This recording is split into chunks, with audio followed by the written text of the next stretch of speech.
امروزه با 5 زبان برنامه‌های اطلاعاتی و تطبیق سیاست خارجی بین المللی پرزیدنت جمهوری تاجیکستان نمودن استحصال محصولات وارداتی و استقلالیت دولتی جمهوری تاجیکستان امکانات فراوان هویه دولتداری اطرامز صلح وطن در جمهوری تاجیکستان در عرصه بین المللی در همه دور و زمان نیروی پیشبرنده جامعه و شمال ذره خاک پاک وطن عزیزمان بس و عزیز و مقدس است.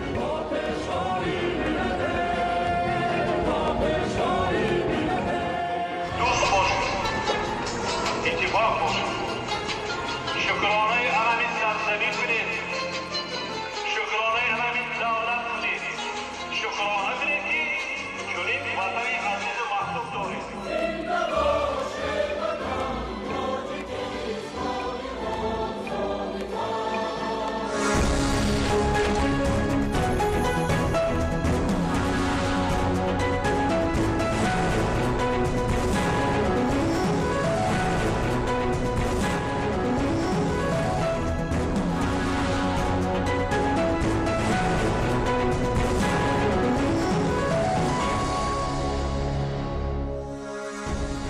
ассалому алайкум бирандагони гиромӣ. нашри навбати барномаи иттилооти ахбор аз телевизиони тоҷикистон мустақиман манзуратон менамоем. дар студия наргиз шарифзода. имрӯз асосгузори сулҳу ваҳдати миллӣ, пешвои миллат, президенти ҷумҳурии тоҷикистон муҳтарам эмомалӣ раҳмон дар қасри миллат кадрҳоеро ки ба вазифаҳои роҳбарикунанда дар ҳайати ҳукумати ҷумҳурии тоҷикистон, вазорати кишоварзӣ ва шаҳру ноҳияҳои вилояти Соғ таъин гардиданд, барои суҳбат ба ҳузур пазируфтанд. бо фармонҳои президенти ҷумҳурии тоҷикистон Зиёзода Сулаймон Ризоӣ аз вазифаи вазири кишоварзии ҷумҳурии тоҷикистон озод ва ба вазифаи муовини сарвазири ҷумҳурии тоҷикистон, Каримзода Саъди Ғафор вазири кишоварзии ҷумҳурии тоҷикистон ва бо қарори ҳукумати ҷумҳурии тоҷикистон Мирзозода Музаффар Бурҳон муовини якуми вазири кишоварзии ҷумҳурии тоҷикистон таъин гардиданд.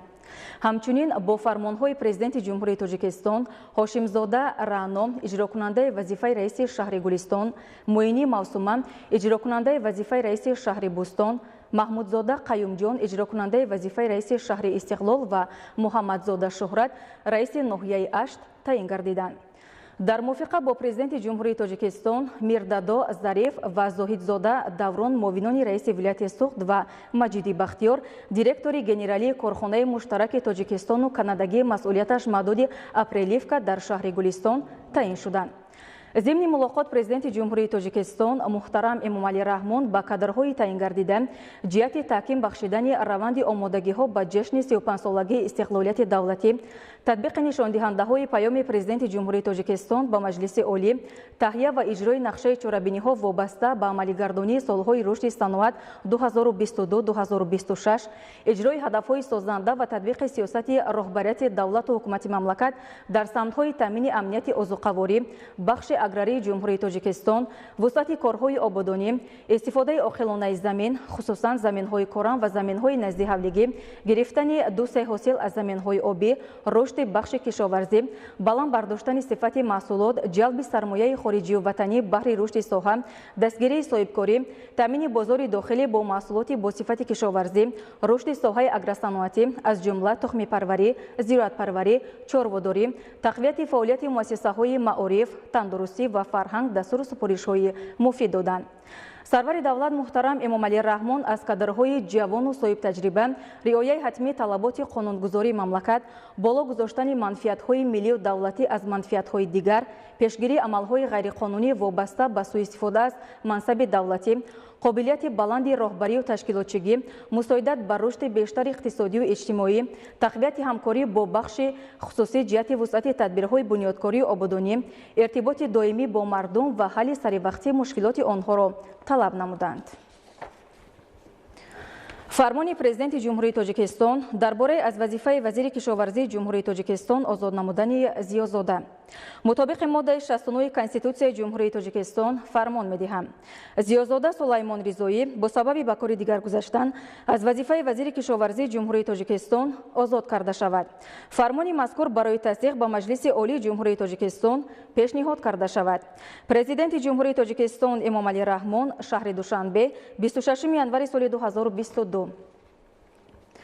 фармони президенти ҷумҳурии тоҷикистон درباره از وظیفه رئیس شهر گلستان ولایت سوخت آزاد نمودن مجیدی مطابق ماده 69 کنستیتوسیای جمهوری تاجیکستان فرمان می‌دهم مجیدی بختیار سید احمدزاده با سبب به کار دیگر گذاشتن از وظیفه رئیس شهر گلستان ولایت سوخت آزاد کرده شود. پرزیدنت جمهوری تاجیکستان امام علی رحمان شهر دوشنبه 26 январи سال 2022 فرمان پرزیدنت جمهوری تاجیکستان درباره از وظیفه رئیس شهر بوستانی ولایت سوخت آزاد نمودن هاشم زاده مطابق ماده 69 کنستیتوسیای جمهوری تاجیکستان فرمان می‌دهم هاشم زاده رانا با سبب به کار دیگر گذاشتن از وظیفه رئیس شهر بوستانی ولایت سوخت آزاد کرده شود. پرزیدنت جمهوری تاجیکستان امام علی رحمان شهر دوشنبه 26 январи سال 2022 فرمان پرزیدنت جمهوری تاجیکستان درباره از وظیفه رئیس شهر استقلال ولایت سوخت آزاد نمودن زاهد زاده مطابق ماده 69 کنستیتوسیای جمهوری تاجیکستان فرمان می‌دهم زاهد زاده دوران عبدالقادر با سبب به کار دیگر گذاشتن از وظیفه رئیس شهر استقلال ولایت سوخت آزاد کرده شود. پرزیدنت جمهوری تاجیکستان امام علی رحمان شهر دوشنبه 26 январи سال 2022 فرمان پرزیدنت جمهوری تاجیکستان درباره از وظیفه رئیس ناحیه اشت ولایت سوخت آزاد نمودن میردادا مطابق ماده 69 کنستیتوسیای جمهوری تاجیکستان فرمان می‌دهم میردادا ظریف میر محمدی با سبب به کار دیگر گذاشتن از وظیفه رئیس ناحیه اشت ولایت سوخت آزاد کرده شود. پرزیدنت جمهوری تاجیکستان امام علی رحمان شهر دوشنبه 26 январи سال 2022 قرار حکومت جمهوری تاجیکستان از 26 январи سال 2022 درباره از وظیفه معاون یکم وزیر کشاورزی جمهوری تاجیکستان آزاد نمودن کریم زاده حکومت جمهوری تاجیکستان قرار می‌کند کریم زاده سعدی غفار با سبب به کار دیگر گذاشتن از وظیفه معاون یکم وزیر کشاورزی جمهوری تاجیکستان آزاد کرده شود. رئیس حکومت جمهوری تاجیکستان امام علی رحمان قرار حکومت جمهوری تاجیکستان از 26 январи سال 2022 درباره از وظیفه معاون وزیر کشاورزی جمهوری تاجیکستان آزاد نمودن میرزازاده حکومت جمهوری تاجیکستان قرار می‌کند میرزازاده مظفر برهان با سبب به کار دیگر گذاشتن از وظیفه معاون وزیر کشاورزی جمهوری تاجیکستان آزاد کرده شود. رئیس حکومت جمهوری تاجیکستان امام علی رحمان فرمان پرزیدنت جمهوری تاجیکستان درباره معاون سروزیر جمهوری تاجیکستان تعیین نمودن ضیازاده مطابق ماده 69 کنستیتوسیای جمهوری تاجیکستان فرمان می‌دهم ضیازاده سلیمان رضایی معاون سروزیر جمهوری تاجیکستان تعیین کرده شود. فرمان مذکور برای تصدیق به مجلس عالی جمهوری تاجیکستان پیشنهاد کرده شود. پرزیدنت جمهوری تاجیکستان امام علی رحمان شهر دوشنبه 26 январи سال 2022 فرمان پرزیدنت جمهوری تاجیکستان درباره وزیر کشاورزی جمهوری تاجیکستان تعیین نمودن کریم زاده مطابق ماده 69 کنستیتوسیای جمهوری تاجیکستان فرمان می‌دهم کریم زاده سعدی غفار وزیر کشاورزی جمهوری تاجیکستان تعیین کرده شود. فرمان مذکور برای تصدیق به مجلس عالی جمهوری تاجیکستان پیشنهاد کرده شود. پرزیدنت جمهوری تاجیکستان امام علی رحمان شهر دوشنبه 26 январи سال 2022 فرمان پرزیدنت جمهوری تاجیکستان درباره اجرا کننده وظیفه رئیس شهر گلستانی ولایت سوخت تعیین نمودن هاشم زاده مطابق ماده 69 کنستیتوسیای جمهوری تاجیکستان فرمان می‌دهم هاشم زاده رانا اجرا کننده وظیفه رئیس شهر گلستانی ولایت سوخت تعیین کرده شود. پرزیدنت جمهوری تاجیکستان امام علی رحمان شهر دوشنبه 26 январи سال 2022 فرمان پرزیدنت جمهوری تاجیکستان درباره اجرا کننده وظیفه رئیس شهر بوستانی ولایت سوخت تعیین نمودن موینی مطابق ماده 69 کنستیتوسیای جمهوری تاجیکستان فرمان می‌دهم موینی موسومه موینزاده اجرا کننده وظیفه رئیس شهر بوستانی ولایت سوخت تعیین کرده شود. پرزیدنت جمهوری تاجیکستان امام علی رحمان شهر دوشنبه 26 январи سال 2022 فرمان پرزیدنت جمهوری تاجیکستان درباره اجرا کننده وظیفه رئیس شهر استقلال ولایت سوخت تعیین نمودن محمود زاده مطابق ماده 69 کنستیتوسیای جمهوری تاجیکستان فرمان می‌دهم محمود زاده قیوم جان اجرا کننده وظیفه رئیس شهر استقلال ولایت سوخت تعیین کرده شود. پرزیدنت جمهوری تاجیکستان امام علی رحمان شهر دوشنبه 26 январи سال 2022 фармони президенти ҷумҳурии тоҷикистон дар бораи раиси ноҳияи ашти вилояти сух таъин намудани муҳаммадзода. мутобиқи моддаи 69 конститутсияи ҷумҳурии тоҷикистон фармон медиҳам муҳаммадзода шӯҳрат раиси ноҳияи ашти вилояти сух таъин карда шавад. президенти ҷумҳурии тоҷикистон эмомалӣ раҳмон шаҳри душанбе 26 январи соли 2022. қарори ҳукумати ҷумҳурии тоҷикистон аз 26 январи соли 2022 дар бораи муовини якуми вазири кишоварзии ҷумҳурии тоҷикистон таъин намудани мирзозода ҳукумати ҷумҳурии тоҷикистон қарор мекунад мирзозода музаффар бурҳон муовини якуми вазири кишоварзии ҷумҳурии тоҷикистон таъин карда шавад. раиси ҳукумати ҷумҳурии тоҷикистон эмомалӣ раҳмон. барномаи ахборро идома медиҳем. садаро дар қатори дигар ҷашнҳои миллӣ замони соҳиби истиқлолӣ мардуми тамаддунофарамон бо риояи анъанаву суннатҳои хосаш самимона ва дар сатҳи баланд истиқбол мегиранд. ин ҷашни бостонӣ бо хусусиятҳои хос миёни хурду бузурги ҷомеа мавқеъ ва ҷойгоҳи худро дошта аз фарорасияш шодиву нишоти мардум бештар мегардад. шарҳи маҳмадалӣ сафар дар ин мавзӯъ.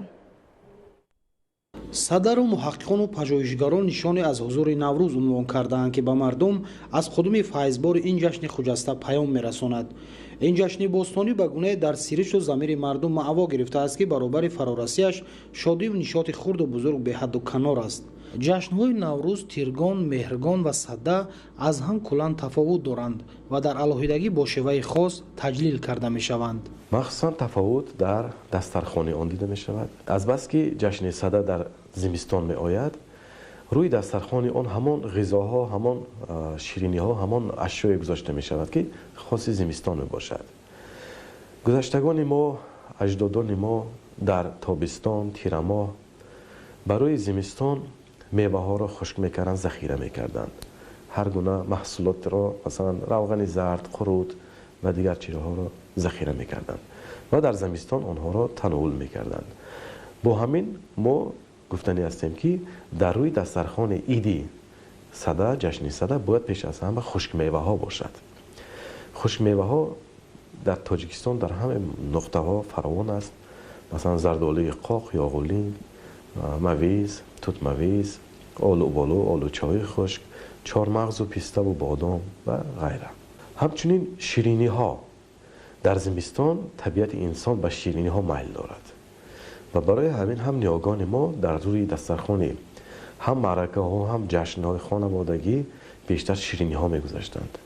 ба монанди мураббоҳо, анвои гуногуни мураббо, шириниҳо аз туту харбузаву тарбуз, ангур, нишалло, анвои гуногуни ҳалво, набот, қандалот, нишалло, парварда ва монанди инҳо. яъне дастархони ҷашни сада бояд аз шириниҳо ва хушкмеваҳо иборат бошад. садару мардуми тамаддунофарамон дар қатори дигар ҷашнҳо ба таври хоса ва риояи анъанаву суннатҳояш таҷлил намуда, доираи ҷашнгирӣ аз он бо шарофати соҳибистиқлолии мамлакат густурдатар гардид. бевосита бо ташаббуси асосгузори Солҳи ваҳдати миллӣ, пешвои муаззами миллат, маҳз бо истилоҳ ё калимаи садда мардуми тоҷик дар даврони истиқлол ошно гардиданд. дар замони соҳибистиқлолӣ аллакай ҳамин ҷашни садда дубора эҳё гардид. мардум дарк намуданд ки аллакай ин ягон иртибот ба фарҳангҳои бегона надорад. бо дастгирии ҳукумати ҷумҳурии тоҷикистон дар қатори дигар унсурҳои фарҳанги миллии халқи тоҷик номинатсияи ҷашни садда низ ба феҳристи умумиҷаҳонии репрезентативии ЮНЕСКО пешниҳод гардидааст. ин ҳам дар қатори ҷашнҳои бузурги мо, ҷашни наврӯз хусусияти байналмилалӣ мегирад ва мардуми ҷаҳон огоҳӣ аз он пайдо мекунад ки дар фарҳанги мардуми тоҷик чунин ҷашнҳои бузургу чунин ҷашнҳое ки бевосита ба табиат, кайҳон, ба марди деҳқон алалхусус иртибот дорад, аз нав байналмилалӣ мегардад. ҷашни сада дар қатори дигар арзишҳои миллӣ барои баланд бардоштани ҳувияту худшиносии миллии қишрҳои ҷомеа, хосан насли ҷавони кишвар нақши муҳим дошта, ба василаи он анъанаву суннатҳои ниёгон аз қаҳри асрҳо то имрӯз побарҷост ва муаррифгари таъриху фарҳанги оламшумули миллати тамаддунофарамон дар арсаи ҷаҳон хоҳад буд. бинандагони гиромӣ, дар ҳамин ҷо барномаи иттилооти ахбор ба анҷом мерасад. хайр, саломат бошед.